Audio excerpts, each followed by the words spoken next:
నరసాపురంలోని గోదావరి పుష్కర్ ఘాట్లలో భక్తుల రద్దీ క్రమంగా పెరుగుతూ ఉంది.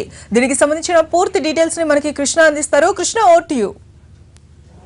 గోదావరి పుష్కరాలు ఈ రోజుకు 7వ రోజుకు చేరుకున్నాయి. ప్రధాన ఘాట్లన్నీ భక్తులతో కిక్కిరిసి ఉన్నాయి. మనం ప్రధానంగా నరసాపురం ప్రధాన ఘాట్ వద్ద ఉన్నాం. నిన్న మొన్న చూసుకుంటే దాదాపు లక్షల్లో ఇక్కడ పుష్కర స్నానం చేశారు. అయితే ఈరోజు భక్తుల పరిస్థితి చాలా విచిత్రంగా ఉంది. భక్తులైతే వచ్చారు కానీ ఇక్కడ సరైనటువంటి నీటి సదుపాయం లేదు. మొత్తంగా కూడా ఈ సముద్రం ఆటుపోట్ల వల్ల పూర్తిగా నీరు మొత్తం కూడా వెనక్కి వెళ్ళిపోయిన పరిస్థితి. సో దీంతో కనీసం వాళ్ళ మోకాళ్ళ వరకు కూడా నీళ్లు రానటువంటి పరిస్థితి.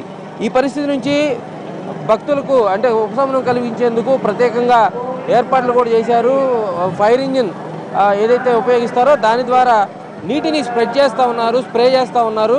గోదావరి నుంచి తీసినటువంటి నీటిని భక్తుల మీద స్ప్రే చేస్తూ వాటినే స్నానంగా భావించాలని చెప్పని కూడా చెప్తా ఉన్నారు. ఈ నేపథ్యంలో భక్తులంతా కూడా ఏదైతే ఆ నీరు వస్తూ ఉందో అక్కడికి చేరుకొని పుష్కర స్నానం చేస్తున్నట్లుగా చేస్తూ ఉన్నారు. ఆ తర్వాత ఇక్కడ ప్రత్యేకంగా ఏర్పాటు చేసినటువంటి శివుని ప్రతిమ అలాగే అమ్మవారికి కూడా పూజలు చేస్తూ ఉన్న పరిస్థితి.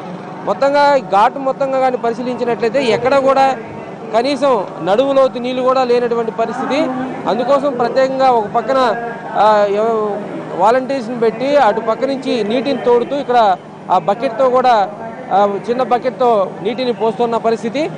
మొత్తంగా ఈ ఘాట్ను కానీ చూస్తే గత వారం రోజులుగా జరుగుతున్నటువంటి పుష్కర స్నానాలకు ఈరోజు భిన్నంగా ఉంది. గత వారం రోజుల నుండి పుష్కరాలకు ఎటువంటి ఇబ్బంది లేకుండా మొత్తం గోదావరి నీటి మట్టం చాలా ఎక్కువగా ఉండేది. అయితే ఈరోజు చాలా దారుణంగా పడిపోయింది. గత అర్ధరాత్రి నుండి కూడా భారీ వర్షం కురిసి భక్తులు చాలా ఇబ్బంది పడినప్పుడు కూడా పెద్ద సంఖ్యలో ఇక్కడ భక్తులు చేరుకున్నారు.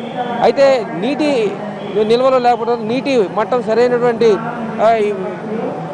మోతాదులో లేకపోవడంతో భక్తులు మాత్రం చాలా ఆవేదన వ్యక్తం చేస్తూ ఉన్నారు.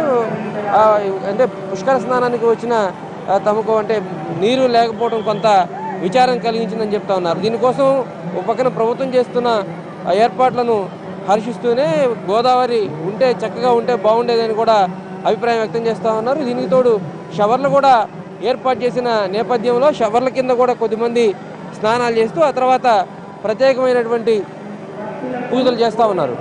ఈ మొత్తంగా గత అర్ధరాత్రి కురిసిన భారీ వర్షానికి మాత్రం భక్తులు చాలా ఇబ్బందులు పడ్డారు. వచ్చే వాళ్ళంతా కూడా వాహనాలు ఎక్కడికక్కడ నిలిచిపోయిన పరిస్థితి. దీంతోపాటు స్థానికంగా కూడా ఘాట్ల వద్దకు ఎటువంటి వాహనాలను అనుమతించకపోవడంతో వృద్ధులు అలాగే పిల్లలు చాలా ఇబ్బందులు పడుతున్న పరిస్థితి మనకు కనిపిస్తూ ఉంది. దీంతోపాటు మనకి పుష్కర ఘాట్లలో ప్రధానంగా ఎదురవుతున్న సమస్య ఇక్కడ మురికి నీరు ఏదైతే ఉందో ఆ మురికి నీరు ఆ తర్వాత షవర్ల కింద స్నానం చేసిన తర్వాత 1-2 ఘాట్లు పర్లేదు కానీ మిగతా చాలా ప్రాంతాల్లో వాళ్ళకి సరైనటువంటి అంటే దుస్తులు మార్చుకోవడానికి కానీ అటువంటి సరైనటువంటి ఫెసిలిటీస్ కల్పించలేదు. ప్రధాన ఘాట్ల వద్ద మాత్రమే ఆ ఫెసిలిటీస్ కల్పించారు.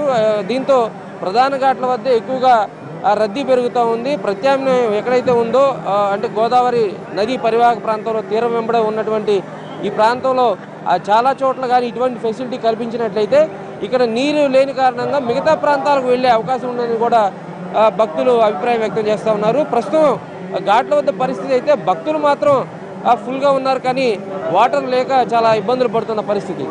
కెమెరా పర్సన్ లక్ష్మణ్తో కృష్ణ, NTV, నరసాపురం.